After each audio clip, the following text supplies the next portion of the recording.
अस्सलाम वालेकुम students, welcome to JKSSP prep. हम पढ़ रहे हैं इडियोम्स एंड फ्रेजेस। हमने पढ़े हैं 30 तक पिछले लेक्चर में। आज हम 30 के बाद पढ़ेंगे। अगर आपने वो लेक्चर्स नहीं देखे, पहले वो लेक्चर्स देख के आ जाओ। प्लेलिस्ट पड़ा है, प्लेलिस्ट में देख के आ जाओ। इसके बाद ये यहाँ से कंटिन्यू करो। तो इससे पहले हम आगे बढ़ें, आप लाइक नहीं करते हो, सब्सक्राइब नहीं करते हो, क्योंकि अभी तो हम जस्ट बिगनिंग में ही है यूट्यूब के इस जर्नी में। अगर आप आज नहीं सपोर्ट करोगे तो फिर ये मज़ा नहीं आता है जब कोई व्यूअर ही नहीं होता है। इसलिए मुझे ज़्यादा से ज़्यादा सपोर्ट करो ताकि मैं ज़्यादा से ज़्यादा सेशंस लाता रहूँगा और बड़ी उम्मीदें से। तो पहले चलो करते हैं हम स्टार्ट, ज़्यादा नहीं खींचेंगे इधर उधर की बातें। To go off the air क्या मतलब हो सकता है? गो ऑफ मीन्स रुक जाना, एयर मीन्स हवा। हवा रुक जाता है या बंद हो जाता है, हो जाएगा नहीं हो जाएगा। ये इस तरह भी आप याद रख सकते हो। हम पढ़ रहे हैं ना ईयर, AIR, तो ऐसे न्यूमोनिक के तौर पे ये याद रख सकते हो। ऑल इंडिया रेडियो, ये है ऑल इंडिया रेडियो और आप देख रहे हैं दूरदर्शन। तो यही ब्रॉडकास्टिंग गो ऑफ मीन्स बंद करना। ये ब्रॉडकास्टिंग बंद करना, इसको बोलते हैं हम ये गो ऑफ द एयर। अब ये एयर अलग है, वो एयर अलग है, लेकिन इसको भी एयर ही बोलते हैं। तो अगर ब्रॉडकास्टिंग स्टार्ट करनी है तो बोलते हैं हम go on the air. Go on, go of मतलब बंद करना, गो ऑन मतलब स्टार्ट करना। क्या हो सकता है इसका meaning? To not eat food for long period of time, to waste time on sleep और trivial things, to remove ventilator of a patient on his death bed, to stop broadcasting a radio और television programme. देखो यही मैंने बताया। ये आप AIR आप इस तरह भी याद रख सकते हो, ऑल इंडिया रेडियो। ये वैसे नहीं, ये ईयर ही है। चलेंगे आगे। अब देखो question number 32, to go down like a lead balloon. अब देखो आपने कुछ ज़्यादा ही कुछ किया। सपोज बैलून में हम यूजुअली क्या भरते हैं? हाइड्रोजन और हीलियम। हाइड्रोजन और हीलियम हम भरते हैं ताकि ये उड़ जाए और हम लोगों को तिलिस्मात दिखाएंगे क्या है क्या नहीं है, मतलब अच्छा दिखाने की कोशिश करेंगे। तो लेकिन हमने कुछ ज़्यादा ही कर लिया, हमने भरा इसमें लेड दिखाने के लिए, ताकि ये कुछ ओवर स्मार्टनेस हम दिखा रहे। ओवर स्मार्टनेस का उल्टा ही असर पड़ गया। लेड तो ये हैवी एलिमेंट है, ये बैलून नीचे ही रहता है। तो उसकी वजह से क्या होता है? उसकी वजह से आप कुछ दिखाना चाहते हो लेकिन दिखा नहीं पाए, अट्रैक्टिव नहीं रहा वो। फेलियर इन बिजनेस और venture, an idea on which one has a lot of hope but it falls. A speech, proposal और joke that is poorly received. ये देखो, ए स्पीच, प्रपोजल और joke that is poorly received. आपने कुछ speech, joke या कुछ proposal जो भी आपने कहा, कुछ आपने वो ज़्यादा ही बड़ा चढ़ा के बताया था, कुछ ज़्यादा ही। आपको पता था इसमें ज़्यादा कुछ मैं हंसाऊँ लोगों को, या लेकिन ऐसा हुआ कि कुछ एक्सप्रेशन ही नहीं, ऑडियंस ने कुछ एक्सप्रेशन ही नहीं दिया क्योंकि उसमें उतना मज़ा नहीं था। उसी तरह आप भी यही करते हो कि लेड भरते हो। आपने लेड भरा था बैलून, कुछ ओवर स्मार्टनेस ही दिखाई थी, इसकी वजह से उसका उल्टा असर पड़ गया। जो आपने स्पीच, प्रपोजल या जोक बताए, उसका कुछ इतना अच्छा खासा रेस्पॉन्स नहीं आया जैसे मेरे लेक्चर्स को आता है।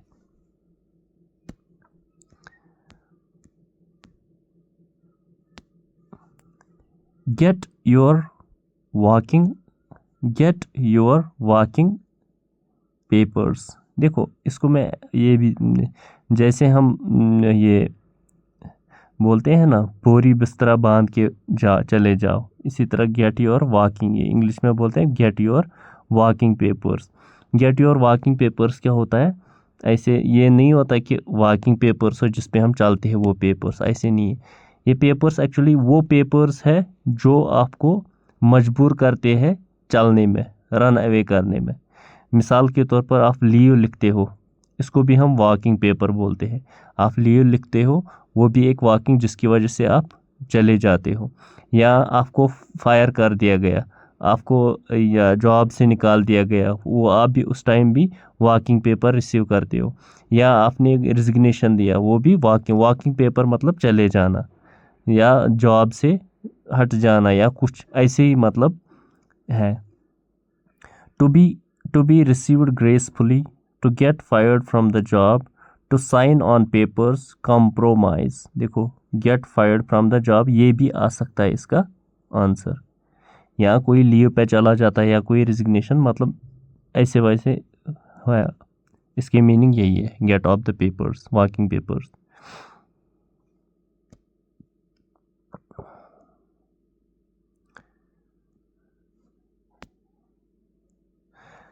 To be on cloud nine, to be on cloud nine, इसको हम कश्मीरी में बोलते हैं ना वुनकस सतमिस आसमानस पे, मतलब कश्मीरी में हम 7 आसमान यूज़ करते हैं, इसलिए हम जब बोलते हैं ना तो अभी 7वें आसमान पे है, 7मिस आसमानस पे, मीन्स कि आप बहुत ज़्यादा एक्साइटेड हो। होता है ना कोई बच्चा या कोई भी आदमी ज़्यादा एक्साइटेड होते हैं तमिस वन 7मिस आसमानस पे वनकस, टू बी एक्सट्रीमली हैप्पी।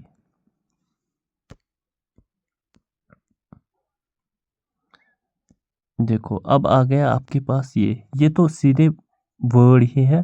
क्या है ये? मूट पॉइंट। मूट पॉइंट क्या होता है? मूट पॉइंट होता है वो पॉइंट, वो प्रॉब्लम, वो मसला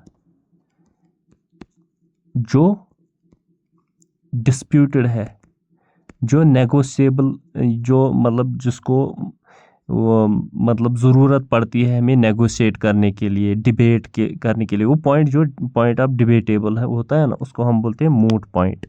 वो पॉइंट जो डिबेटेबल होता है, ऑब्वियसली डिबेटेबल वही होगा, वही पॉइंट जो डिस्प्यूटेड होगा। डिस्प्यूटेड पे ही हम डिबेट करते हैं, डिबेट थोड़ी करते हैं जिस पे सारे एग्री होंगे।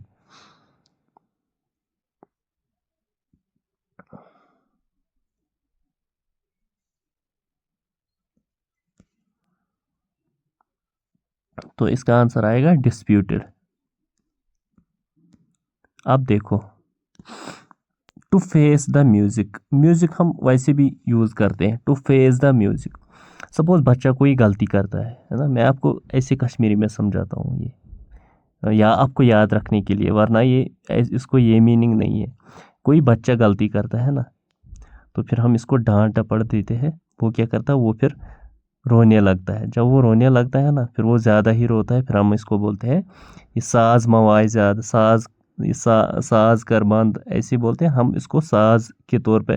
जब वो रोता धोता है गलती करके, फिर हम इसको बोलते हैं ये मलाग सांग या साज, साज मुआयत हम। तो यही इसका मीनिंग भी है, कोई गलती करता है फिर उसको इसके कॉन्सिक्वेंसेस मतलब हम बोलते हैं इसको आपको भुगतना पड़ेगा, ये जो आपने गलती की इसका आपको खमियाजा भुगतना पड़ेगा। हाँ, यही है इसका मीनिंग। तो फेस द म्यूज़िक यही हो, अगर आप वही समझोगे कि जो बच्चा करता है साज वायता है।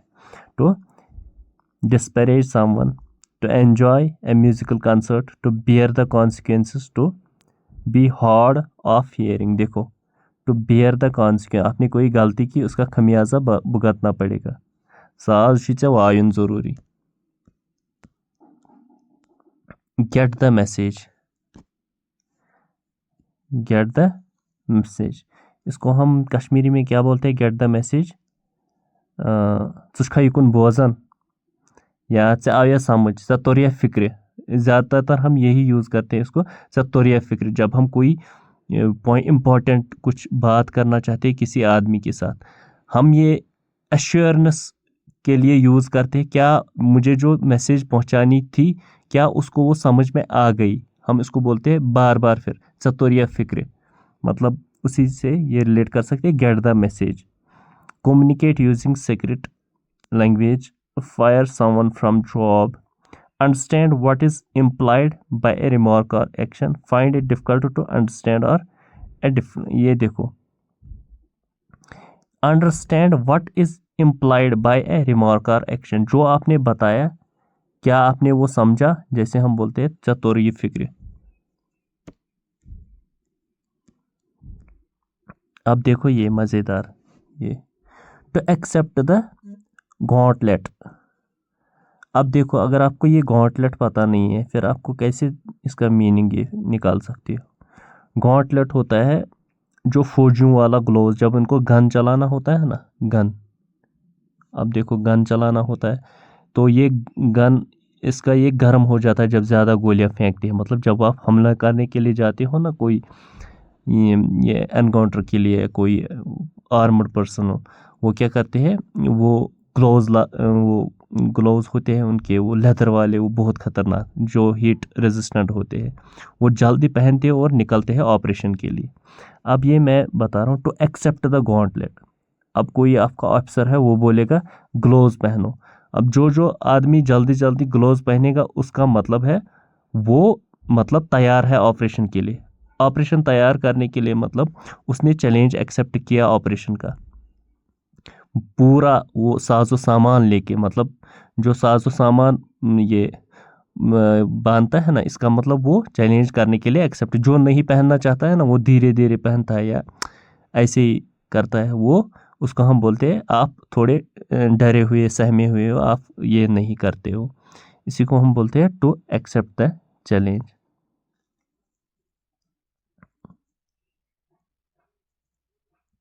जिसको हम कश्मीरी में बोलते हैं बासामान। बासामान ब्यूठमुत तैयार छना, कुछ साथ सीटी यूज कर, ये कुछ साथ ये खतरनाक काम आसन, पता आसन कहाँ ऑलरेडी ब्यूठमुत तम हिसाब तैयार, पत तमिस दपान बासामान होमुत। यही है to accept the gauntlet. Get on the nerves. देखो कश्मीर में हम इसको get on the nerves, get on nerves, किसी के नस पे चढ़ जाना, ये क्या है, किसी पे इस तरह अगर हम यूज़ करेंगे, इसका तो कोई यहाँ मीनिंग ही नहीं निकल। किसी के नस पे चढ़ जाना, या ऐसे भी यूज़ करते हैं हम कश्मीरी में, हम ज़्यादातर ये यूज़ करते हैं। अगर कोई ये सिंपल वर्ड में बताएगा, वो बताएगा मैं मखड़ खुशकेत, चखड़त में खुशकेत। अगर वो फ्रेज़ में बताएगा, पता है फ्रेज़ में हम क्या यूज़ करते हैं, मातुल मच्छ। जैसे ये मक्खियाँ होती हैं ना, वो बार बार आपको ये सताती है, वो इरिटेट करती है बहुत ज़्यादा। उसी तरह हम फिर फ्रेज़, कश्मीरी फ्रेज़, उसी मक्खी को यूज़ करके हम बोलते हैं तुल ये मच्छ, मैं तुल मच्छ, मीन्स मुझे इरिटेट मत करो। यही होता है किसी की नस पे चढ़ जाना या किसी के नाक में दम करना। ये ऐसे है ना, to lose the confidence, to become very strong emotional, to be an irritant. देखो यही है इसका answer, to be an irritant.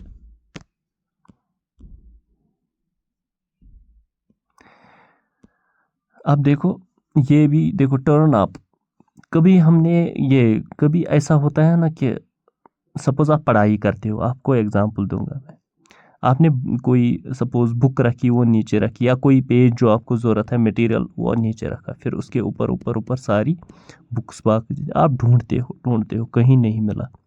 अचानक आप इसको टर्न अप करते हो, इस पाइल को, क्या होगा फिर, जो आपको ज़रूरत पड़ेगा वो खुद ब खुद आपके सामने दिख जाएगा।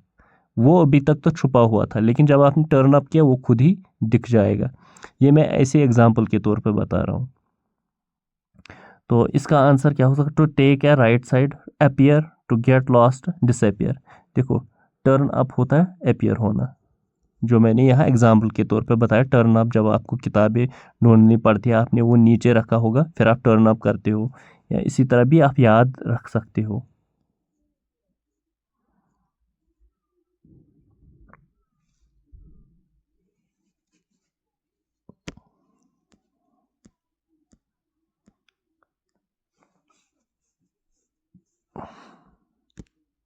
देखो ऑन थिन आइस, इसको हम कश्मीरी में पता है क्या बोलते हैं। अब मैं आपको पहले समझाऊँ ऑन थिन आइस क्या होगा।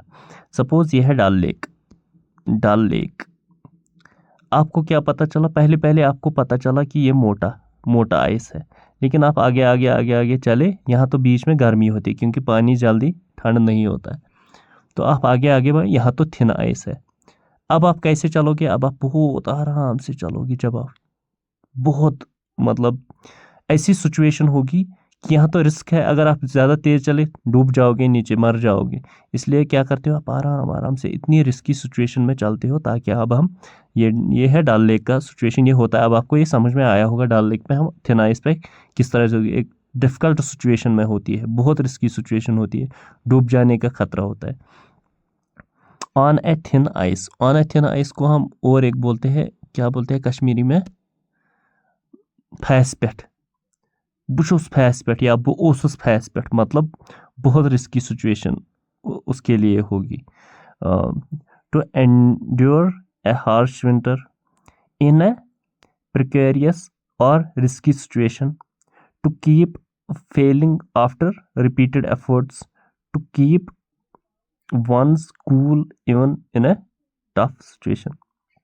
यही है, इन ए प्रिकेरियस और रिस्की सिचुएशन। प्रिकेरियस भी मतलब डिफ़िकल्टी और रिस्की सिचुएशन दोनों यही है, मतलब थिन आइस पे। वो ओबियसली जो थिन आइस पे होगा वो रिस्की में होगा या डिफ़िकल्ट सिचुएशन में ही होगा। अब देखो आपके पास और एक क्वेश्चन,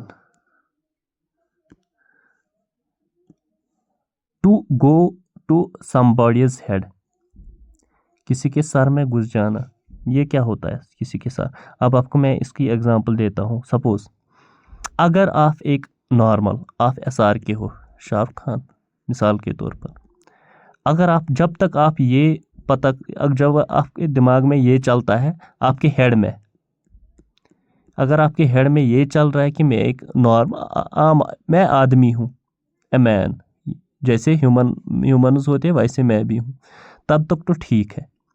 जिस दिन आपके SR के, शाहरुख खान के हेड में ये घुस जाए, I am a celebrity, I am an important personality, तो जिस दिन उसके दिमाग में ये घुस जाए रियलिटी में, जिस दिन किसी भी आदमी में ये घुस जाए कि मैं कोई इम्पॉर्टेंट VIP हूँ या कोई सेलिब्रिटी हूँ, तो उस दिन क्या होगा, उसके दिमाग, उसका रिएक्शन क्या होगा उसके दिमाग का, तो उसका प्राइड फील हो जाएगा, मतलब वो अपने आप को कुछ बड़ा ही समझेगा, कुछ ऐसा होता है ना, मतलब नेगेटिव रिएक्शन आती है उसको अपने पर्सपेक्टिव के हिसाब से, मतलब वो कुछ बड़ा है, कुछ वो है, ये है कुछ इम्पोर्टेंट, मतलब फिर इगोइस्टिक बन जाता है।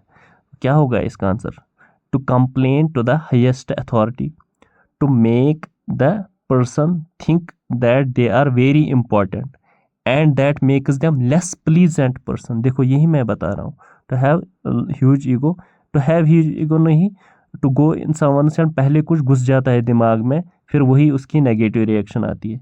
to make the person think that they are very important, that makes them less pleasant person। देखो जो इसको एरोगेंट फिर बनाता है यही है। Pillar to the post, pillar to post, एक पिलर से पोस्ट तक, मतलब एक जगह से दूसरी जगह तक, सिंपली एक जगह से दूसरी जगह तक, वो वही करते हैं। या नोमैड होगा जो एक जगह से दूसरी जगह से तीसरी। पिलर टू पोस्ट का इसकी मतलब है one place to another place, to incite others, main support of an object, to be reluctant, one place to another. देखो और एक काम होता है, आप घर पे बैठे हैं, आपके पास एक व्हील हो, चरखा होता है ना, चरखा या कोई सा भी व्हील, सपोज साइकिल का व्हील, बाइक या चरखा ही समझो, सपोज गांधी जी का चरखा हम लेंगे, सपोज व्हील हम उसको भी बोलेंगे सपोज। अब वो ऐसा होता है कुछ, मुझे पता नहीं, मैंने कभी देखा नहीं, लेकिन होता शक्ल में तो ऐसे ही दिख रहा है। आपने वहाँ शायद कुछ फाइबर्स लगाने पड़ते जिससे चादर, वो मुझे पता नहीं कैसा होता था, लेकिन अगर आपने उसमें कुछ फाइबर नहीं डाला और आप दिन भर चरखा चलाते हैं, स्पिन वंस व्हील, वही स्पिन किया आपने, व्हील चलाया दिन भर, तो नतीजा क्या आएगा, शाम तक तो आपकी मेहनत ही ज़ाया होगी, क्योंकि चरखा चलाने से थोड़ी कुछ होगा, उसमें तो कुछ डालना भी होता है। Try your luck, start a journey, keep bragging about one self, expel much effort for little और नो गेन। यही कुछ ज़्यादा ही आपने मेहनत की, दिन भर चरखा चलाया, लेकिन लिटिल और नो गेन, कुछ हासिल नहीं हुआ। यही होता है बिना फाइबर के, इसमें पूरे दिन चरखा चलाया, या साइकिल का टायर आपने पूरा दिन चलाया, कुछ काम ही नहीं किया, वो यही है। या कोई बाइक चलाई आपने, दिन भर घूमते रहे, जो काम करना था आपको दिन में वो किया नहीं, जो भी आप समझो, लेकिन समझना यही है, जिसको हम कश्मीरी में बोलते हैं ना अरसरन गोनी करान। ये अक्सर हम यूज़ करते हैं। क्या करते हो दिन दिन में, क्या करते हैं अरसरन गोनी, मतलब वो आदमी जो बहुत मेहनत करता था लेकिन रिज़ल्ट इसका खास आता नहीं था शाम को। जैसे JKSSB स्टूडेंट्स करते रहते हैं, पूरा दिन भर पढ़ाई करते हैं, फिर रिज़ल्ट फिर बोलते हैं क्या करते हैं, वो अरसरन गोनी आसन करान। ये भी हम यूज़ करते हैं अक्सर। अब देखो इसमें कीप एट बे क्या होता है, खलीज। जैसे सपोज हम इंडिया तो पेनिनसुला है, यहाँ पानी, तीनों तरफ पानी और एक साइड खुशकी, इसको बोलते हैं हम पेनिनसुला। लेकिन बे क्या होता है, बे होता है ऐसा, यहाँ भी खुशकी, यहाँ भी खुशकी, यहाँ भी खुशकी, यहाँ पानी, ये है वाटर। अब मैं ये किस लिए बता रहा हूँ, क्योंकि ये अगर अब कीप एट बे मतलब बे में रखना, किसी आदमी को यहाँ रखोगे, ये समझ में आएगा। इसका फिर कन्फ्यूजन देखो, ये अब ये कैसे आपको याद रहेगा। कोई ऐसा आदमी जो सस्पिशियस आदमी है, वो आपने इसको बे में रखा, उसी खलीज में, तो आप क्या करोगे, आप इसको फिर यहाँ आप तो बैठोगे यहाँ लैंड पे, खुशकी पर, आप फिर इसको लैंड पे चारों तरफ आराम से नज़र रख सकते हो, कहीं ये कुछ गड़बड़ी तो ना करे, है ना। तो इसका ये मतलब है कीप एट बे। ये मतलब नहीं है, लेकिन मैं निकाल रहा हूँ जानबूझ के, ताकि आपको थोड़ा कीप एट बे, किसी को बे में रखा आपने और आप आराम से इस पर नज़र गुजर बनाए रखते हो। To control something and prevent it from causing you problem, maintain a long distance relationship, keep your problems to yourselves, not share a secret। देखो, to control something and prevent it from causing you problem। अब ये आदमी आपको problem का था, ये चोर चकार क्या था क्या नहीं था, आपने इसको बीच बे में और बाकी आप इसको चारों तरफ नज़र रख सकते हो। मतलब यही है कि ताकि ये कोई प्रॉब्लम ना करे। मुझे तो आज मैं 20 करूँगा, क्योंकि मुझे अब इरादा है, फिर भी मुझे इरादा था एक्चुअली 1000 फ्रेजेस कराना आपको, लेकिन आप ज़्यादा मुझे कुछ रिस्पांस नहीं दे रहे हो, इसलिए ये इसमें बहुत ज़्यादा मेहनत लगती है, इतनी मैं नहीं कर पाऊँगा। चलो, अब आपके लिए जो भी कुछ बच्चे देख रहे हैं उनके लिए 100 फ्रेजेस तक मैं ले जा पाऊँगा। अगर मुझे रिस्पांस अच्छा आ गया ना 100 फ्रेजेस तक, इसका मतलब मैं कंटिन्यू करूँगा, अगर नहीं फिर 100 एनफ होगी, फिर मैं किसी नेक्स्ट टॉपिक पे जो इजी होगा वही मैं कराऊंगा। चलेंगे 46 20 कराऊंगा मैं आज। Ended in A fiasco. क्या फियास्को मतलब कंप्लीट फेलियर, कंप्लीट फेलियर, जिसका मतलब बुरी तरीके से फेल हो जाए, उसी पे एंड हो जाए। कोई काम आपने किया वो बुरी तरीके से फेल हो गया। A successful event twist around a complete failure, a changed one। तो इसका आएगा a complete failure,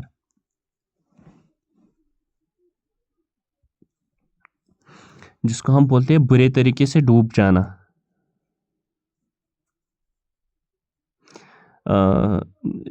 कश्मीरी में हम बोलते हैं ना उसको, शायद ये मुल्लमंजे को, मुल्लमंज शायद ऐसे ही कुछ बोलते हैं हम।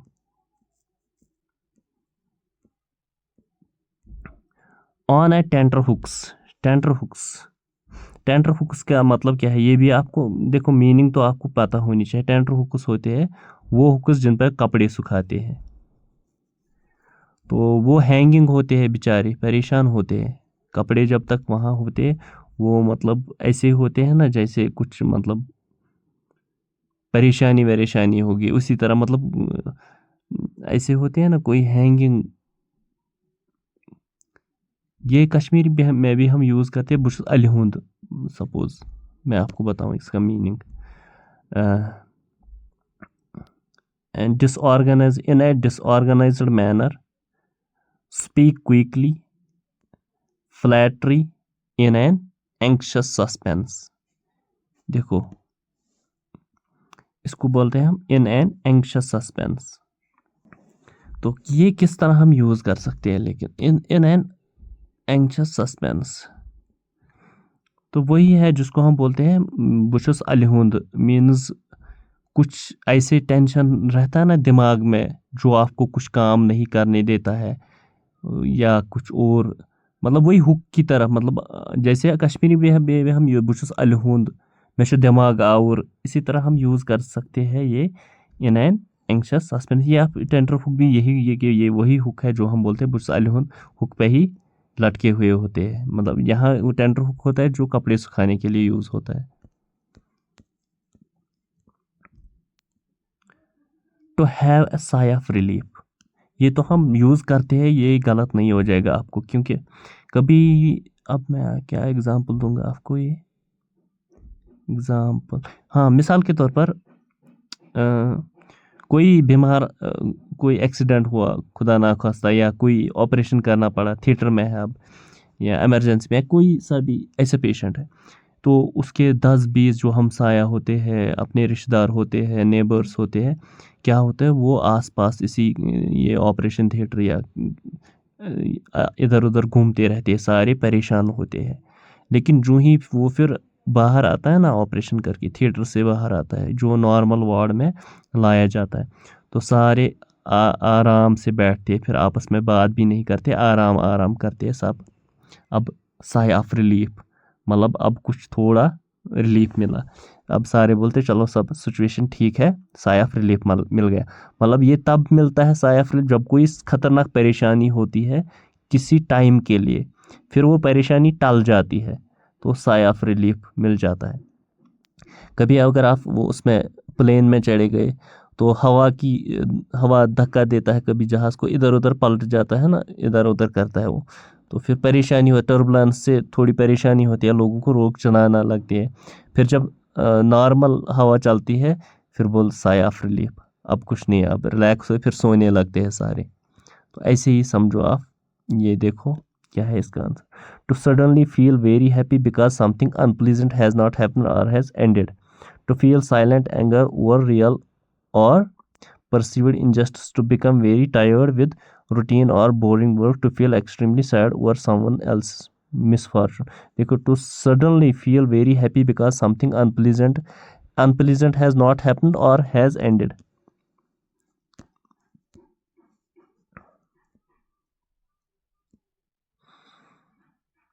अब देखो, up a blind alley, up a blind alley, एले क्या होती है, एले होती है वो पतली गली जिसको हम बोलते हैं, पतली गली से निकल जा, तो ब्लाइंड एले होती है। देखो ये आपको पता नहीं हो, सपोज आप दिल्ली अगर गए होंगे, वहाँ यहाँ बड़ी बड़ी बिल्डिंग्स होती है, और वहाँ छोटे छोटे रास्ते होते हैं, ऐसे ऐसे चले चले जाते हो, आपने बहुत रास्ता तय किया, आप सपोज गूगल ने आपको यहाँ लोकेशन दिखाई, यहाँ आपको यहाँ यहाँ तक रास्ता दिख रहा, आपको बता रहे ये तो यही बिल्डिंग है, मतलब यहाँ से यहाँ तक आप दिल्ली में गए गए गए इसी ब्लाइंड एले में, और जब आपको पता, जब आप यहाँ पहुँचे, अब आपको एक ही मकान था आगे, यहाँ आपने देखा यहाँ तो किसी घर का गेट आता है, लेकिन इसके बगल में मकान, यहाँ तो आप अपने, यहाँ इसका इधर रास्ता था, इतनी मेहनत की आपने, और आगे आ गया ब्लाइंड ये रास्ता, यहाँ किसी के दरवाजे के अंदर घुस गई, ये अक्सर दिल्ली में होता है, तो वहाँ किसी उस मकान के लिए कोई और गली होती है, तो यही हमारा फिर परेशानी होती है, इतनी मेहनत के बाद लास्ट में क्या मिला, ये ब्लाइंड एले, मतलब पहुंच नहीं गए हैं।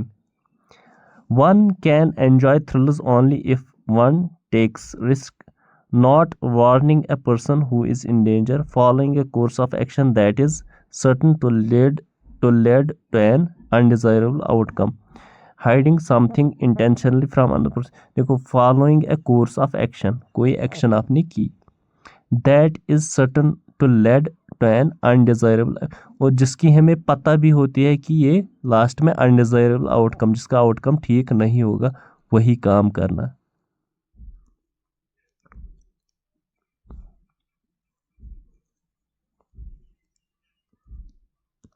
यही है इसका आंसर। अब रहा लास्ट क्वेश्चन हमारा, देखो, let something slip through one's finger. आपने सपोज देखो जानबूझ के ये क्या करते हैं हम। मैं आपको जोक सुनाऊं लास्ट में, ये तो मज़ेदार है, थोड़ी बहुत आपको हंसी भी आएगी और समझ में भी आएगा। देखो ये किस तरह आपको याद रह सकता है। Let something slip from your finger.